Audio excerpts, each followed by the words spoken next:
Hi guys and welcome back. So today I'm going to be showing you how to make this chocolate peanut butter Basque cheesecake. Let's begin. To get started on the recipe, you'll want to grab yourself a large mixing bowl, and into the mixing bowl place in your room temperature cream cheese followed by the granulated sugar, then whisk together until they are well combined. You're looking for the mixture to be lighter and fluffier in colour and consistency, so you can use a hand whisk if you want, but I find just a balloon whisk works really well. Once you've got that lighter and fluffier, you can then add in your eggs all at the same time along with your vanilla and just whisk this in until it's fully incorporated. Due to the amount of moisture being added, it will change the consistency, but don't worry, it's all for the good as we'll be needing this a little bit later on. Once that's fully incorporated, you will then want to add in the double cream, which has been chilled in the fridge. You do not want to let this get to room temperature. Working with cold cream works best. Add all of that in and then whisk until that's been fully incorporated. It does change your consistency, but it's all for the greater good. Then go ahead and add in your flour. I know I've not flavoured it yet, but this works best. Just whisk it in until it's fully incorporated, whisking as minimally as possible.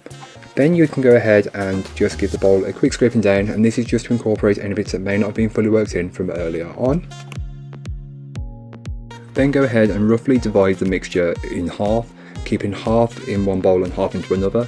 Into one bowl, add in some peanut butter and just whisk it in until it's been fully incorporated. It will change your colour and consistency a little bit, but not too much, but it will also flavour it, so it's great. Once it's been fully incorporated, you can set it aside until it's needed a little later on. Then into the other one, add in your chocolate peanut butter and whisk it in until it's fully incorporated. Again, it will change your consistency a little, but it will also flavour it, and this is chocolate peanut butter. It's a great combination. Then grab your 8-inch round cake tin, which has been lined with some parchment paper with a lip of paper around the edge. This will make it easier to lift out later on.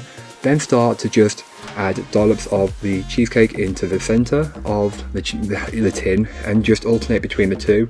This is what I wanted to do. I just wanted it to be a bit like zebra print inside, and it does happen if you do it this way. If your mixture is a little bit looser, it will probably spread a bit better, but this is how mine went and I was very happy with it and it tasted great. Once you're done, you can then give that a little shake just to set it, then place into your preheated oven and bake it up. Once it's been baked and fully cooled, it should look as something like this. It should rise and then sink in the centre. This is the kind of characteristic look of a Basque cheesecake. Remove the paper. I've made mine the night before and then left it to chill, so it's easy to cut up the next day. Take a knife, cut it into as many or as few pieces as you would like, and then just repeat the process of cutting until you're happy with it. I cut mine into smaller portions as I was sharing this with other people, but this is a very Moorish cheesecake anyway. The plain vanilla one is delicious, but adding peanut butter into cheesecake is always going to be a good idea, and believe me, it's so rich and decadent that you don't want a big piece, but you will not be able to stop eating it.